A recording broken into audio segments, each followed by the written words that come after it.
안녕하십니까. 수요잡담 시작하겠습니다.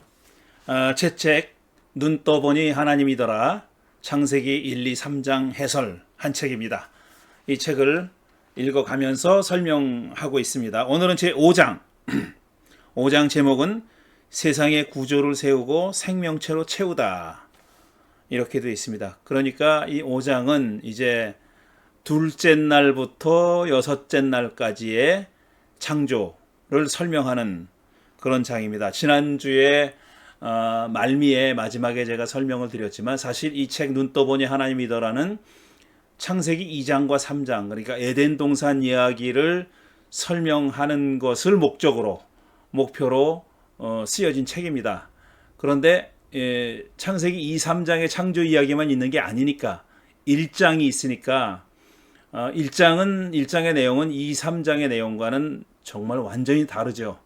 이제 이 책을 쓴 목적은 에덴 동산 이야기를 설명하는 거지만 또 1장이 같이 있으니까 1장의 내용도 설명을 하고 있는 겁니다. 그러니까 주안점은 2장, 3장에 있다는 것, 아직 이 책의 가장 중요한 부분에 들어가지 못했다는 겁니다. 1장을 그래서 1장과 이제 1장을 설명하면서 엿새 동안 하나님이 어떤 식으로 어떻게 이 창조했는지를 설명하고 또 안식일에 관한 이야기가 나오고 그 다음에 그 얘기를 다 한 다음에 이제 본격적으로 에덴 동산 이야기로 넘어갑니다. 그래서 5장은 둘째 날부터 여섯째 날까지의 창조 이야기, 특히 이제 사실 둘째 날부터 다섯째 날까지군요. 그러니까 사람의 창조, 엿새째 되는 날 일어난 사람의 창조는 6장에서 다루고, 그 다음에 6장을 다룬 다음에 이제 7장에서 안식일에 대한 설명을, 안식일 제정에 관한 설명을 하고, 그 다음에 이제 8장부터 이 책으로 말하면 107쪽부터 이 책이 한 200쪽가량 되는데요. 107쪽부터 한 절반 정도를 그러니까 1장을 설명하는데 할애한 겁니다. 굉장히 큰 분량이죠. 사실 2, 3장을 설명하는 것이 주요한 목적이라고 해놓고 한 책의 절반을 1장을 설명하는데 할애한 겁니다. 균형이 안 맞는다고 생각하실 수도 있는데 그럴 수밖에 없는 것이 2장과 3장은 어쨌든 이야기체로 돼 있어요. 이야기, 내러티브, 이야기로 돼 있죠. 스토리체로 쓰여져 있잖아요. 그런데 1장은 스토리는 아니죠. 내러티브는 아니죠. 어떤 선언이라고 할까? 아니면 오히려 운문에 가까운 그런 노래에 가까운 운율이 있는 뭐 저녁이 되고 아침이 되니 몇째 날이더라. 보시니 좋았다. 계속 반복되잖아요. 이렇게 반복되는 구절들이 등장하는 어떤 운문 형식에 가까운 그런 글입니다. 그러니까 내러티브가 아니에요. 스토리가 아니에요. 그러니까 이 운문 형식의 글이 함축하고 있는, 내포하고 있는 그런 은유적인 내용이랄까? 이게 상당히 깊이가 있는 거죠. 내러티브보다 이야기를 설명하는 어떤 사건을 설명하는 것보다는 그쪽이 더 강하니까 분량을 좀 많이 사용할 수밖에 없었습니다. 더 많은 분량을 거기에 할애할 수밖에 없었습니다. 어쨌든 오늘은 그럼 5장 둘째 날부터 다섯째 날까지의 창조를 설명하는 5장 첫 번째 부분 시작하겠습니다. 먼저 나오는 건 창세기 1장 6절에서 8절입니다. 하나님이 말씀하시기를 물 한가운데 창공이 생겨 물과 물 사이가 갈라져라 하셨다. 하나님이 이처럼 창공을 만드시고서 물을 창공 아래의 물과 창공 위에 있는 물로 나누시니 그대로 되었다. 하나님이 창공을 하늘이라고 하셨다. 저녁이 되고 아침이 되니 이튿날이 지났다. 이 대목 먼저 설명을 하도록 하겠습니다. 창세기 1장이 창조 이야기를 서술하는 자리는 지구입니다. 그러니까 이 서술하고 있는 이 사람이 위치하고 있는 곳은 지구예요. 그러니까 어떤 하늘 위에서 아니면 우주 공간 바깥에서 지구를 내려다보는 것이 아니라 지구에서 우주를 보고 있는 겁니다. 선자리가 지구라는 얘기죠. 지구에서 하늘과 땅과 시야에 들어오는 모든 것을 바라보며 이야기를 전개하고 있는 겁니다. 저자에게는 지구가 우주라는 거대한 공간 안에 있는 하나의 작은 행성이란 인식이 없습니다. 사실 우리 인간이 이런 인식을 갖게 된 것은 극히 최근의 일이죠. 극히 최근의 일이고, 지구 바깥에서 지구를 바라보게 된 때도 20세기 중반 이후잖아요. 지구라는 우리가 살고 있는 행성을 바깥에서 바라보기 시작한 때도 불과 몇십 년 안 됐습니다. 그러니까 당연히 이 창세기 1장을 쓴 사람은 그 바깥에 나가본 적이 없고 지구라는 이 땅덩어리 위에 서서 우주를 바라보고 있는 거죠. 저자가 눈으로 보는 세계가 상상할 수 있는 세계의 전부입니다. 그렇죠. 눈에 보이는 게 전부 다예요. 그 이상은 모르는 겁니다. 이 저자는. 그래서 저자의 관심은 거의 전적으로 지구에 머물러 있습니다. 지구 이외의 다른 행성, 별, 달, 눈에 보이긴 하지만, 별이고 달이고 해고 보이긴 하지만 거기까지 어떤 인식이 뻗어나가지 못하고 있는 거죠. 그저 눈에 보이는 것에 불과합니다. 그러니까 우주라는 것이, 이 사람들이 생각하는 우주라는 것이 얼마나 협소하냐 이겁니다. 현대인이 아는 거대한 우주, 수없이 많은 은하와 별들은 저자의 인식 범위 바깥에 있습니다. 모릅니다, 저자는. 눈에 보이는 해와 달과 별들 외에 그는 우주에 대해 아무것도 모릅니다. 우주에 대해 아무것도 모릅니다. 그가 구사하는 언어는 매우 의미심장하고 상상력을 자극하며 시적이지만 현대 과학과는 들어맞지 않습니다. 우리 현대 과학이 밝혀낸 바를, 과학적 지식을 이 저자는 가지고 있지 않습니다. 가지고 있지 않습니다. 모릅니다. 독자들은 현대 과학의 잣대로 창조 이야기를 판단하려 하지 말아야 합니다. 따라서 이 글을 읽는 사람은, 창세기를 읽는 사람은 자기가 가지고 있는 과학적인 지식을 가지고 이 창세기 이야기를 재단하려고 해서는 안 된다는 겁니다. 옳다, 틀리다, 무식하다, 뭐 이런 식으로 생각해서는 안 된다는 거죠. 저자가 무엇을 말하려 하는지, 어떤 메시지를 전하려고 이 글을 썼는지를 묻고 답을 찾아야 한다. 창세기 1장이 쓰여진 목적이 그겁니다. 무슨 과정을 풀어서 설명하려는 게 아니에요. 어떤 과학적 지식을 전달하려는 게 아닙니다. 그 당시 사람도 나름의 과학적 지식을 가지고 있었어요. 우리같이 그런 현대인처럼 많은 지식을 가지고 있지는 않았지만 나름의 과학을 가지고 있었습니다. 그렇지만 이 저자는 그 과학적 지식을 설명하려고 하는 게 아니에요. 나는 이런 걸 알고 있어. 나는 이런 과학 지식을 가지고 있어. 이걸 설명하려는 게 아니에요. 그 과학적 지식을 갖고 그 자기 나름대로의 과학적 지식의 범위 안에서 어떤 의미를 얘기하고 있는 겁니다. 그러니까 창조의 과정이 아니라 창조의 의미를 얘기하고 있는 거예요. 3절, 5절은 빛의 창조를 말하지만 빛의 근원에 대해서는 애매하게 침묵한다고 말씀드렸죠. 그러면서 욥기를 제가 인용해서 읽어드렸습니다. 지난주에요. 빛과 어둠은 물질입니다. 그렇게 생각했습니다. 이 사람들은. 왜냐하면 어떤 추상적인 것에 대한 생각보다는 구상적인 것, 눈에 보이는 것, 만져지는 것, 물질적인 사고를 훨씬 더 강하게 했던 사람이니까 추상의 어떤 능력보다는, 추상화하고 개념화하는 것보다는 이렇게 만져지고 눈에 보이고 이런 쪽의 감각이 훨씬 더 발달했던 그런 사람이니까요. 빛과 어둠도 다 당연히 물질이라고 생각했어요. 아, 빛은 물질이야, 어둠은 물질이야, 이렇게 말하지는 않아요. 그렇게 말하지는 않는데 눈에 보이니까. 빛도 눈에 보이고 어둠도 눈에 보이잖아요. 그러니까 이건 물질적으로 생각했다는 겁니다. 물질로서. 그러니까 물질이 아닌 걸로 생각하지 않았다 이런 뜻이에요. 그러면서도 빛이 빛과 어둠을 나눴다는 이치에 맞지 않는 말을 해요. 빛이 빛과 어둠을 나눴대요.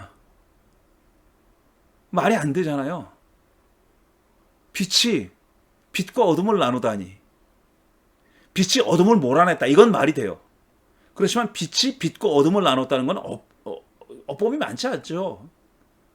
어법이 안 맞죠. 그러니까 이 개념적으로 맞지 않잖아요. 그런 이치에 맞지 않는 말을 합니다. 그렇지만 하나님이 빛을 낮이라고 어둠을 밤이라고 칭했고 저녁이 되고 아침이 되니 하루가 지났다고 했습니다. 지난주에 말씀드린 거고요.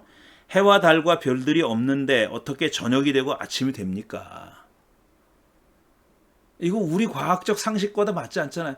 해와 달이 있어야 아침이라고 더 저녁이라고 밤이라고 부르는 거잖아요. 근데 아직 해와 달이 만들어지지 않았어요. 그건 넷째 날에 만들어집니다. 넷째 날에 창조됐다고 설명하는데 지금 이건 뭐예요? 둘째 날이잖아요. 둘째 날에 무슨 어떻게 저녁이 되고 아침이 돼요. 이것도 이치에 안 맞는 얘기입니다. 해, 달, 별들은 넷째 날에 가서야 비로소 만들어지는데 말입니다. 그러니까 이런 우리가 생각하는 이치, 상식을 갖고 이 텍스트를 읽으려고 해서는 안 된다 이럽니다. 이런 뜻이에요. 이 텍스트가 말하려고 하는 것은 다른 겁니다. 그게 아니에요. 그런 이치, 상식 이게 아니에요. 이렇게 이치를 따지면 이야기를 진행할 수 없습니다. 현대인에게는 비논리적으로 보이는 점들이 저자와 그 시대에는 그렇지 않았습니다. 아니면 그들도 알고 있었으나 무시한 겁니다. 내가 지금 말하려고 하는 게 그게 아니니까 그렇게 이치에 안 맞는 점들은 그냥 넘어간 겁니다. 이런 인식하에 창조 이야기가 무엇을 말하는지를 이해하는 게 해석자의 할 일입니다. 성서를 과학적이나 역사적으로 오류가 없는 완전한 진리로 믿을 작정이 아니라면 그렇게 읽어야 된다는 겁니다. 그렇게 믿을 작정이라면 제가 하는 말은 다 의미가 없는 틀린 말입니다. 그런데 성서를 과학적이나 역사적으로 오류가 없는 완전한 진리로 믿을 작정이 아니라면 성서가 그런 성격의 책이 아니라는 것을 안다면 그렇게 믿는다면 우리가 지금 하는 얘기가 의미가 있다는 그런 뜻입니다. 둘째 날에는 물들이 히브리 말로는 복수로 되어 있어요. 물들을 나누는 작업이 이루어집니다. 둘째 날에 하나님이 하신 일은 물들을 나누는 일로 시작합니다. 이 작업 이전의 세상은 하나님이 창조하지 않은 원초적인 물들로 덮여 있었어요. 그 1장 2절이죠. 1장 2절. 하나님의 영이 그 위에 움직이고 있었다는 바로 그 물입니다. 그 물이 그냥 이제 나눠지지 않고 있었던 거예요. 나뉘지 않고 있었는데 이제 둘째 날에 나뉩니다. 그게 6절에서 8절 보면은 하나님이 말씀하시기를 물 한가운데 창공이 생겨 물과 물 사이가 갈라져라 하셨다. 물 한가운데 창공이라는 것이 생겨서 물을 둘로 나눠라. 물 사이가 갈라져라 라고 명령하셨다는 거예요. 그렇게 말씀하셨어요. 하나님이 이처럼 창공을 만드시고 창공이란 걸 만드셨다고 했습니다. 창공을 만드시고서 물을 창공 아래의 물과 창공 위의 물로 나누시니 그대로 됐다. 하나님이 창공을 하늘이라고 하셨다. 그래서 창공에 이름을 붙였는데 그 이름이 뭐냐면 하늘이라는 이름이라 이겁니다. 저녁이 되고 아침이 되니 이튿날이 지났다. 자, 이게 이튿날 일어난 일입니다. 둘째 날 일어난 일이에요. 자, 이 귀절을 설명해 봅니다. 한 처음에 존재하던 물들이 둘로 갈라집니다. 그래서 복수로 썼을지도 몰라요. 둘로 갈라졌기 때문에. 이제는 나뉘어졌어요. 한 처음에, 그러니까 지금 하나님이 이런 빛을 만들고 빛이 생겨라 하시기 전에도 이 물이 존재했는데, 그리고 그 물 위로 하나님의 영이 이렇게 움직이고 있었는데 그 물이 이제 둘로 갈라졌다는 겁니다. 나뉘어졌다는 겁니다. 하나님은 이 물을 둘로 나누기 위해서 창공이라는 것을 만들었다는 거예요. 창공은 하나님이 만든 겁니다. 재료는 없습니다. 재료가 뭔지 얘기하지 않아요. 창공을 그냥 만들었다 그래요. 뭘로 만들었는지 얘기는 없어요. 창공을 만들었다고 했습니다. 또 하나님은 이 창공도 빛을 만든 것처럼 재료 없이, 빛이 있어라 하니까 있었다 그랬잖아요. 마찬가지입니다. 재료 없이 ex nihilo, out of nothing, 아무것도 없는 무로부터 만들었다는 거예요. 재료 없이 만들고 거기에 하늘이라는 이름을 붙이셨다는 겁니다. 그러니 이제 창공은 하늘이 됐어요. 창공은 하늘로 불리워지게 된 겁니다. 하늘로 부르기로 한 겁니다. 창공을. 현대인에게 하늘은 광활하고 푸른 빈 공간으로 여겨지죠. 실제로 빈 공간은 아니에요. 하늘에 많은 것이 있죠. 그렇지만 현대인은 어떤 느낌을 갖느냐 하면 창공은, 하늘은 비어있다고 그렇게 느낍니다. 하지만 이 텍스트를 쓴 저자는 그렇지 않았습니다. 그에게 하늘은 빈 공간이 아니라 창공이라는 물질입니다. 하나님이 창조하신 물질이에요. 왜 창조했느냐? 물을 둘로 가르기 위해서 창조했다라는 겁니다. 그러니까 하늘은 이 창세기 6장 1장 6절에서 8절을 쓴 사람이 보기에 하늘은 물을 둘로 나누기 위해서 하나님이 창조하신 물질, 이렇게 되는 겁니다. 창공은 히브리어로 라키아인데 이를 영어 성서는 firmament, expanse, dome, 야구장, 도움 경기장, 뚜껑이 있는 거요. 도움 등으로 번역했습니다. 그러니까 다른 어떤 것보다 도움이라고 생각하는 것이 제일 머리에 확 들어오죠. 우리에게 확 다가오죠. 도움이에요, 도움. 그러니까 도움구장은, 한국에도 도움구장이 있죠, 야구장. 미국에도 도움구장이 있습니다. 도움구장은 비가 와도 걱정하지 않죠. 비가 와서 딜레이 되는 법이 없어요. 뚜껑을 씌우면 되니까. 그거예요. 바로 그게 firmament라는 게 도움입니다. 하늘이라는 게 그런 도움처럼, 우리가 도움을 볼 때 느끼는 것처럼 똑같은 그런 개념으로 이 개념을 가지고 있는 겁니다. firmament를 그렇게, 창공을 그렇게 생각하고 있는 겁니다. 자, 우리말 성경은 창공이나 궁창으로 번역했죠. 옛날 번역은 궁창으로 되어 있습니다. 자, 라키아의 본래 뜻은 우묵한 그릇이나 철제 대야를 가리킵니다. 본래 라키아의 본래적인 뜻은 이거예요.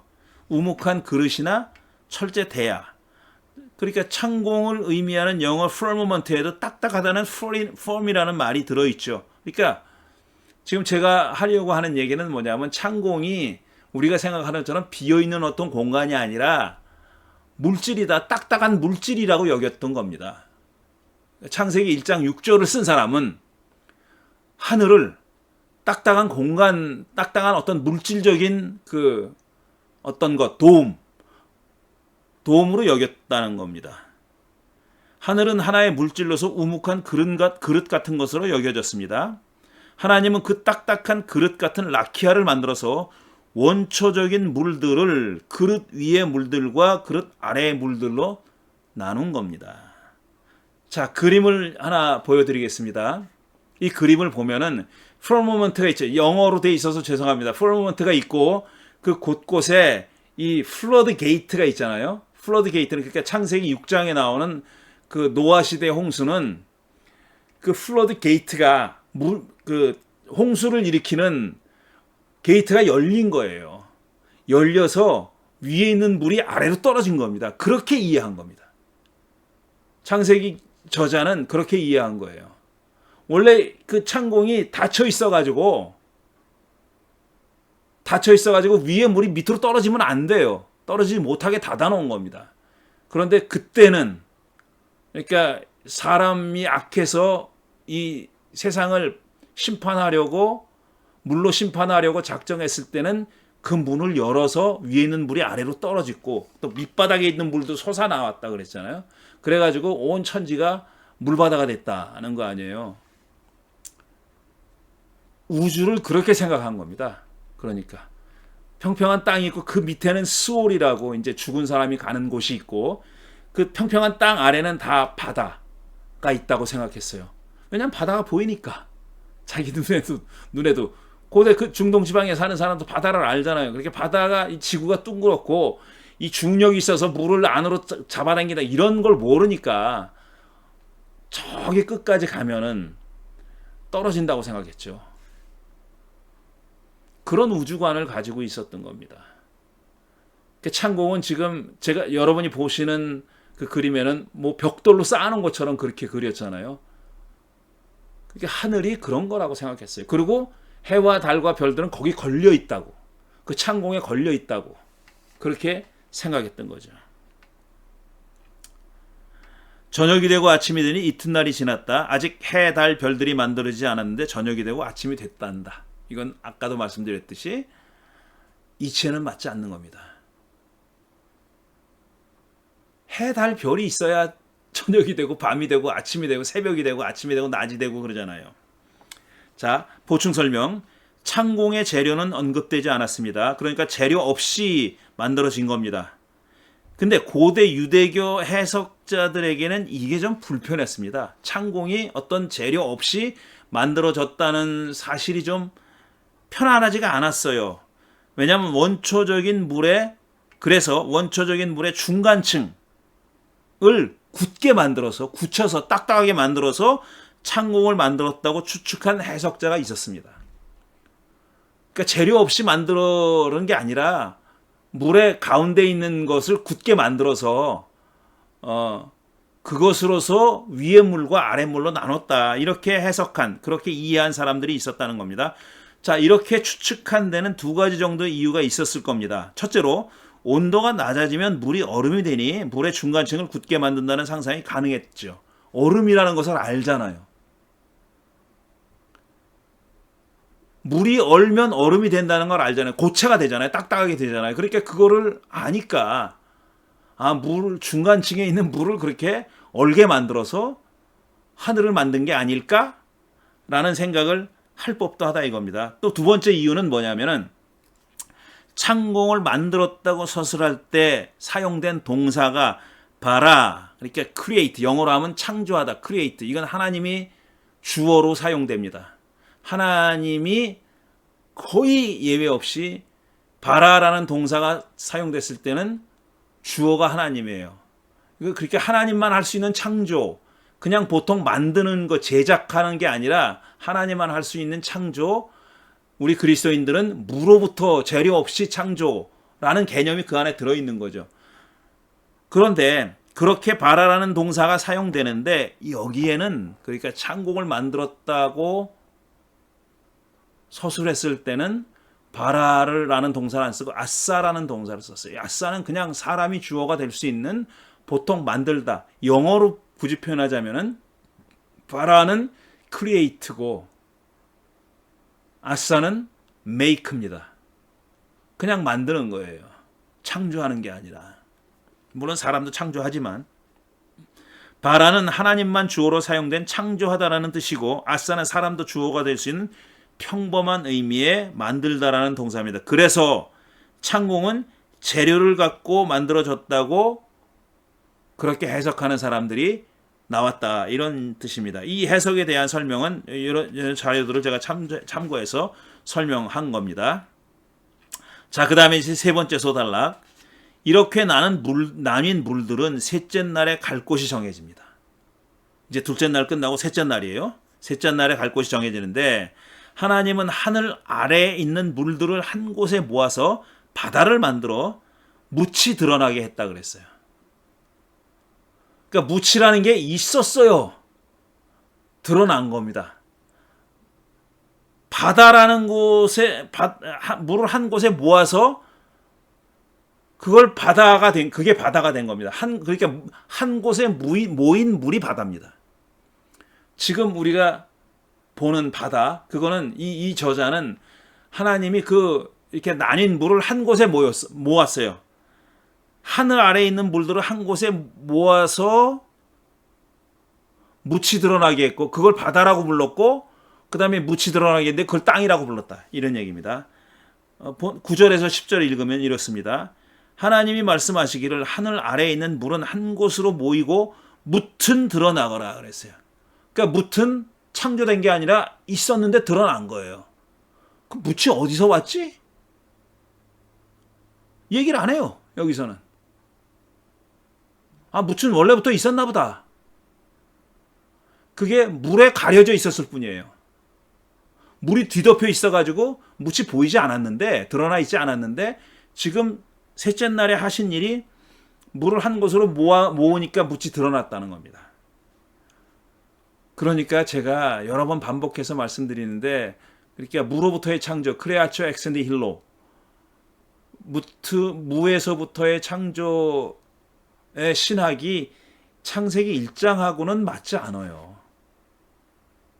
맞지 않는다는 얘기예요. 그게 옳다 틀리다, 옳은 교리다 틀린 교리다 이게 아니라 창세기 1장하고는 사맞디가 않습니다. 지금 뭇이 창조된 게 아니라 뭇이 있었어요. 그러다 드러났다는 거예요. 하나님이 뭇을 땅이라고 하시고 모인 물을 바다라고 하셨다. 하나님 보시기에 좋았다. 자, 이제 이게 셋째 날입니다. 셋째 날에 일어난 일의 일부예요. 그러니까 이렇게 뭇이 드러났어요. 그럼 뭇을 왜 드러나게 했느냐? 왜 물을 바다라고 하는 곳에 한 곳에 모아놓고 뭇을 드러나게 했냐 하면은 생물이 살도록 하기 위해서입니다. 그 다음에 그런 이야기가 이어지는 겁니다. 그 전에 이제 설명을 좀 합니다. 뭇은 히브리어로 하야바샤, 그래서 마른 땅을 가리킵니다. dry land, 마른 땅을 가리키는 말이에요. 마른 땅, 젖어 있는 땅이 아니라 마른 땅을 가리키는 말이 뭇입니다. 뭇은 물들에 덮여서 드러나지 않았을 뿐 이미 존재하고 있었는데 그렇게밖에 볼 수가 없죠. 지금 이 9절 10절을 보면 그렇게밖에 볼 수가 없어요. 물들이 바다로 모이자 스스로 드러난 겁니다. 그러니까 이 뭇을 하나님은 땅이라고 에레츠라고 불렀어요. 그러니까 마른 땅, 더 드라이랜드, 하야바샤였던 마른 땅을 이름 붙이기를 에레츠라고, 땅이라고 이름 붙이셨다. 그렇게 부르셨다라는 얘기입니다.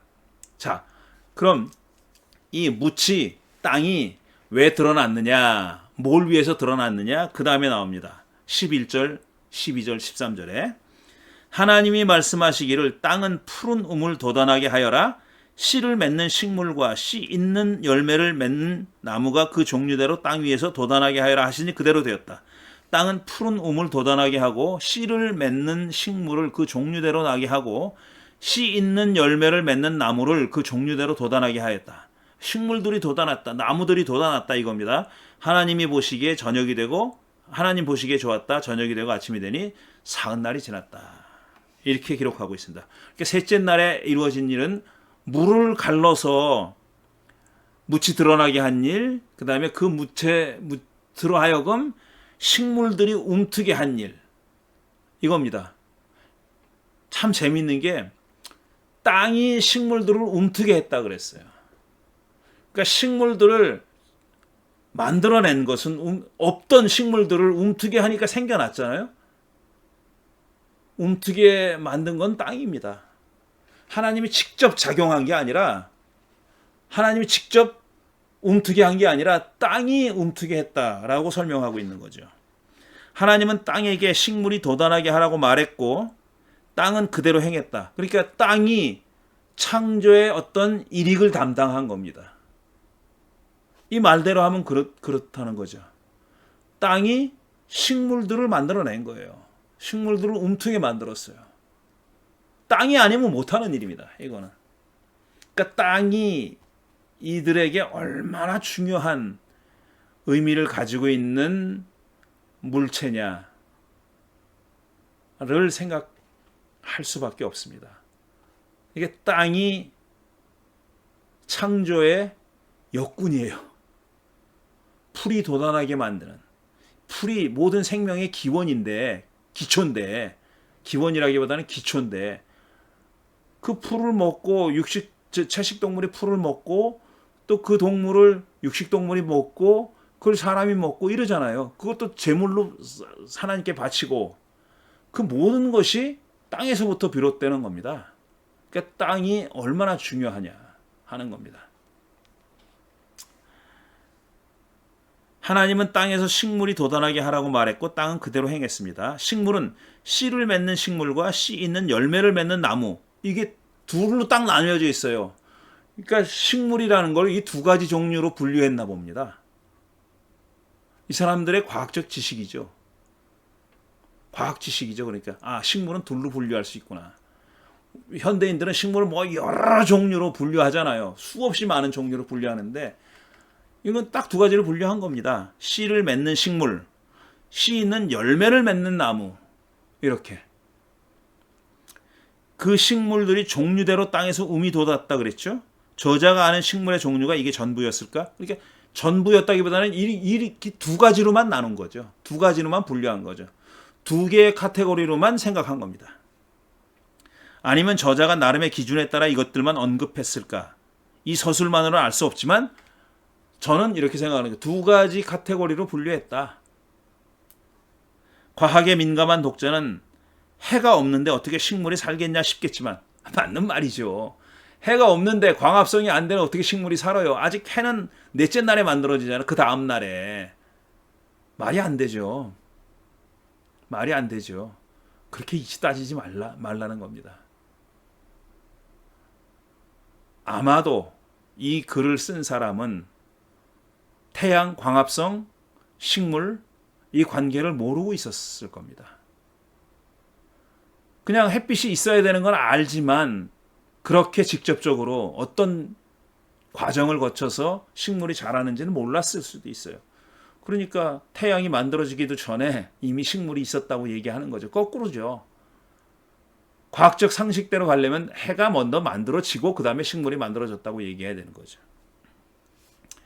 저자는 해가 있어야 식물이 살 수 있다고 생각하지 않았을 수 있습니다. 어차피 과학 지식을 논하는 자리는 아닙니다. 그걸 알았더라도 알지 못했을 가능성이 높지만 알았더라도 그거를 무시하고 이렇게 썼다는 겁니다.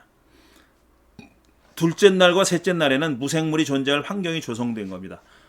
바다가 물이 갈라지고 땅이 생겨나고 땅이 묻히 드러나고 그다음에 식물이 자랐다 그랬어요. 근데 우리 현대인이 식물이 왜 무생물이야? 당연히 그렇게 생각하죠. 식물도 생명이 있잖아요. 생명체잖아요. 당연히. 그런데 고대인들은 그렇게 생각하지 않았다는 겁니다. 둘째 날에 창공을 만들어 혼돈 상태에 있던 물들을 창공 위와 아래의 물들로 나눠서 질서를 잡았고, 질서입니다. 계속 질서를 구축해 나가는 거예요. 물들을 바다로 모아 묻히 드러나게 해서 식물이 살 수 있는 환경이 조성됐습니다. 이렇게 조성된 환경 속에서 땅은 각종 식물과 열매 맺는 나무를 돋아나게 한 겁니다. 자, 식물에 대한 설명 요것까지만 하겠습니다. 저자가 식물을 어떻게 생각했는지에 대해 언급할 필요가 있습니다. 이 대목을 쓴 사람이, 이 텍스트를 쓴 사람이 식물을 어떻게 봤느냐 하는 것은 우리가 설명이 필요하다 이겁니다. 창세기 1, 2, 3장에서 식물은 생명체로 간주되지 않습니다. 조금 과격한 말로 들리지만 이상하게 들리겠지만 동물이라는 생명체와는 구별됐습니다. 그러니까 동물을 생명체로 생각한 거예요. 동물만 생명체로 생각한 거예요. 우리가 흔히 생각하는 생명체, 그는 동물만 그렇다, 식물은 아니다라고 생각한 겁니다. 이상하게 들리겠지만 동물이라는 생명체와는 구별했습니다. 동물이 뭘 먹고 어떻게 살아가는지 관찰을 통해 알 수 있지만 식물이 어떻게 살아가고 성장하는지에 대한 과학적 지식이 없었으므로, 그러니까 광합성이라는 걸 모르니까 동물과 같은 생명체로 여기지 않았다는 얘기입니다. 동물은 눈에 보여요. 뭘 먹고 사는지, 어떻게 살아가는지, 어떻게 생존하는지 아는데 식물은 그거를 그냥 눈만 가지고는 알 수가 없잖아요. 어떻게 사는지. 저 자라긴 자라는데 어떻게 자라는지 모르는 거예요. 열매는 맺긴 맺는데 어떻게 맺는지 모르는 겁니다. 그러니까 그걸 동물과 같은 생명체로 여기지 않았다라는 얘기죠. 그 시대 사람들은 생명이 피에 있다고 믿었습니다. 피에 있다고 믿었어요. 나중에 피를 먹지 말아라 뭐 이런 얘기가 계속 나오잖아요. 피에 있다고 믿었으니 그 피가 없는 생물을 생명체로 여기지 않았던 것은 어떻게 보면 또 서로 아기가 맞는 거죠. 식물은 피가 없잖아요. 생명은 피에 있다고 피째 먹지 말아라. 그게 아주 엄청난 금기잖아요. 육식을 허락한 홍수 이후에 육식이 허락된 다음에도 피는 먹지 말아라 그랬잖아요. 왜냐? 피에는 생명이 있다고 여겼으니까. 근데 식물에는 그게 없으니까 동물과 적어도 동물과 같은 생명체로 여기지는 않은 거죠. 둘째 날과 셋째 날에 식물을 포함한 무생물의 생존 환경이 조성됐다고 제가 쓴 이유가 바로 여기에 있습니다. 이로써 셋째 날, 둘째 날과 셋째 날에 이루어진 일에 대한 설명을 마치겠습니다. 다음 주에는 이제 넷째 날, 다섯째 날 이루어진 일을 설명하도록 하겠습니다. 오늘은 여기까지 하겠습니다. 감사합니다.